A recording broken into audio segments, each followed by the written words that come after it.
Hello everyone, welcome to Inconvenient Truths. I'm your host, Jennifer Zeng.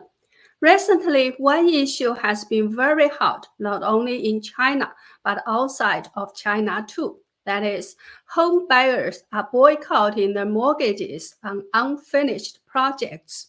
This is something that has never happened before, and some say that the consequences will be 100 times worse than the 2008 financial crisis in the US and the world. So today, let's talk about this issue.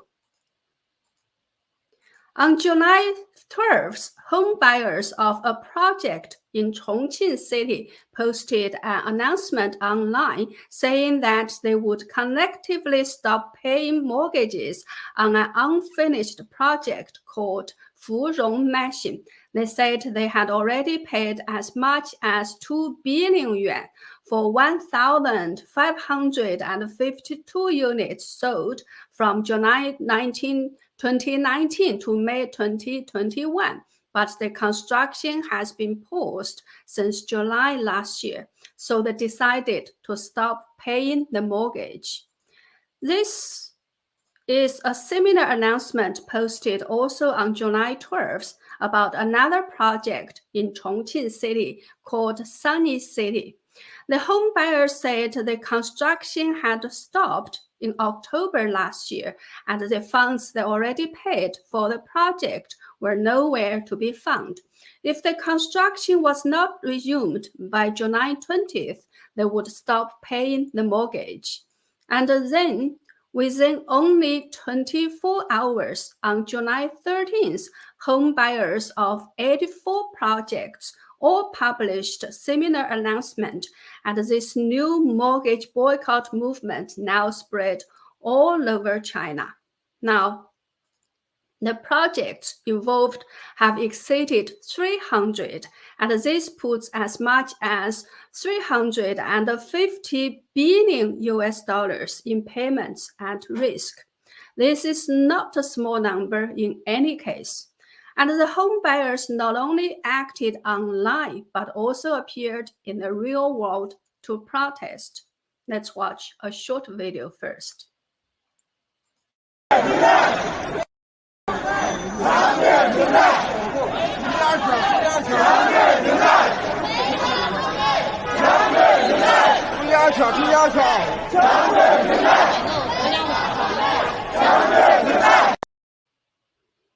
Actually, unfinished projects are not a new phenomenon in China.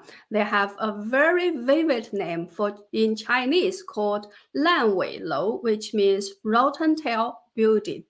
And this photo shows home buyers of a rotten tail project called Beautiful Centered Flower Land in Wuhan City, blocking the traffic to protest in March this year. And these two photos also show home buyers of the same project putting up banners on the unfinished building to protest.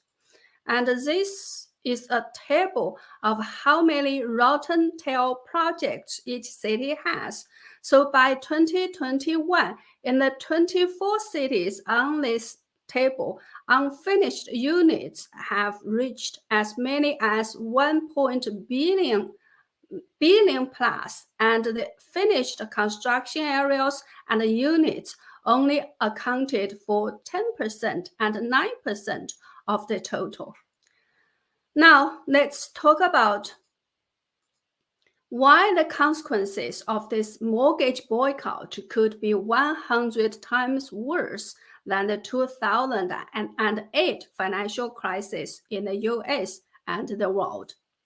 To understand this, we must first of all understand the essence of the so-called pre-sale system in China. Actually, the pre-sale system does not only exist in China, it exists in other countries too, and places too, such as Canada, US, Taiwan, Hong Kong, etc. However, the difference is, for example, in the US, home buyers only pay a very small amount of money thousands or 10,000 as an upfront payment. The rest will be paid in 2 steps when the initial structure is done and when the project is handed over to the buyers. The system in Taiwan is very similar. If the developers delay the construction or delivery, the buyers can cancel the contract or ask for compensation. But in China, they do it very, very differently.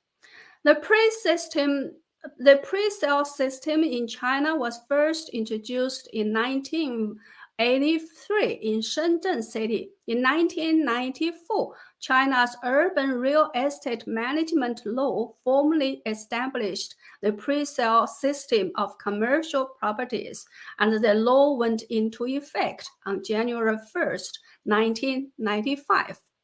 Among the current legal provisions, only Article 45 of Chapter 4 has such an empty sentence, quote, "The proceeds from the pre-sale of commercial properties must be used for the construction of the relevant projects," unquote. But in Chapter 6, Legal Liability, there are no items about how to punish the developers if they violate Article 45, that is, if they don't use the pre-sale proceeds to finish the projects. And then another huge difference is home buyers in China must pay full price for unfinished projects most of the time when the projects are just on paper. In principle, this kind of pre-sale proceeds should be deposited in special accounts or escrow accounts of the banks that lend money to the home buyers. But in reality, many lending banks are originally designated by the developers themselves, and these banks have a cooperative relationship with these developers.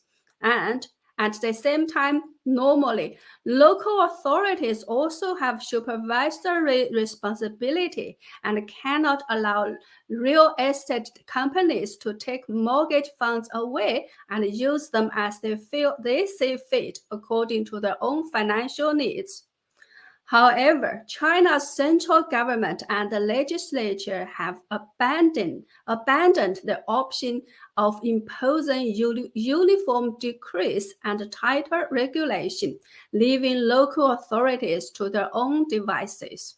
Thus, under the provision of local authorities, which seem to exist in name only, homeowners' mortgage funds from the purchase of pre-sold homes are used elsewhere instead on the construction of the project. Oftentimes, they are used to buy new land use rights from the local governments. So local governments also benefit.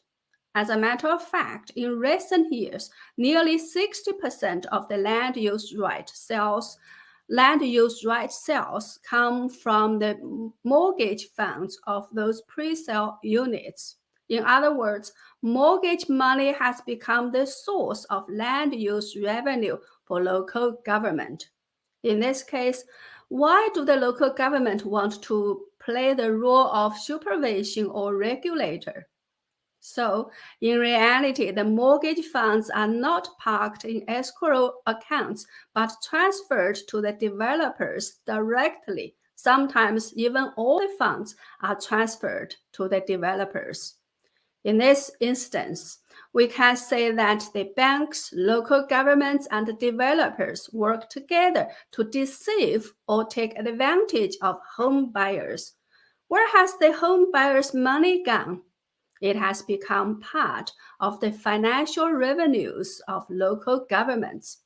That's why those projects cannot be finished, and the developers and most only have several pieces of vacant land which they have a right to use but don't have the funds to build anything on them. And look at this. This is the secret behind all the rotten tail projects in China. Let's suppose you are a developer in China and you want to secure a $30 million vacant lot so that you can claim that you are going to build a project there. If you're lucky, you may be able to sell your idea to 30 people who want to become the initial shareholders of your project. If you can get about 30 people and each of them invests about $330,000, you will have enough to pay for the land use rights, as only 30% is needed. Then, with the land use right certificate, you can get a $20 million loan from the bank. $20 million is about 70% of the land use right value. And then you find a builder, tell him this is a $300 million project. As it is hard to find such a big project, the builder will be eager to get it. Then you charge him $50 million as a security deposit and promise to pay after the project is built. Then, after several floors are built, you have all the 5 certificates you need to start the pre-sale. What are the 5 certificates? They are Construction Land Planning Permit, Construction Engineering Planning Permit, Construction Engineering Permit, State-Owned Land Use Permit, and Commodity House Pre-Sale Permit. And then home buyers will line up to buy. Depending on how much you charge for your unfinished project, you can get nobody knows how much money from the buyers. If you are not that greedy, you are good to run away now with all the money you already have. And if you are brave enough, you repeat the procedure, start another project or many other projects at the same time, and then 10 years later, you become an evergrande until what is taking place right now in China happens. When those deceived home buyers suddenly wake up and decide to stop paying the mortgage. So again, while the current mortgage boycott crisis could be 100 times worse than the 2008 financial crisis in the US and the world, because during that crisis, the basic problem was home buyers who didn't have the ability to pay their mortgages were allowed to borrow too much, and the problem was magnified by mortgage-backed securities and speculations. But the houses those unqualified buyers bought did exist. So when they couldn't pay the mortgage, the banks can take back the houses and do foreclosure to recover some of the losses. But in China, when the home buyers stop paying the mortgage, the banks have nothing to take back. The buildings have not been finished yet, and no one would want to buy them even if the banks wanted to put them on market. The banks in China have already encountered huge problems with their liquidity. Many banks are now limiting the amount of cash people can withdraw every day. With so many home buyers suddenly refusing to pay their mortgages, what will happen to the banks? A real announcement by Chinese banks on the number of overdue loans they hold for unfinished homes shows a total of only 2.1 billion yuan, including 660 million yuan for the Agricultural Bank of China and 637 million yuan from the Industrial and Commercial Bank of China. However, China Guangfa Securities estimates that the current mortgage boycott could affect up to 2 trillion yuan of mortgages. The difference between the two is as big as 1,000 times. So which number is true? In fact, even Guangfa's securities estimate may be too conservative, as even the smaller China Industrial Bank announced that its overdue risky loans amounted to 384 million yuan and Postal Saving Bank to 127 million yuan. Furthermore, through the run on village banks and the difficulty of withdrawing money from state-owned banks, the Chinese people have lost their trust in banks and the government. As they witnessed the waves of mortgage boycotts, they will follow suit. With more and more people joining in, the follow-on effects will be horrific. The real estate prices will continue to collapse, and this in turn will make more home buyers decide to give up those homes that have become negative assets due to dropping prices.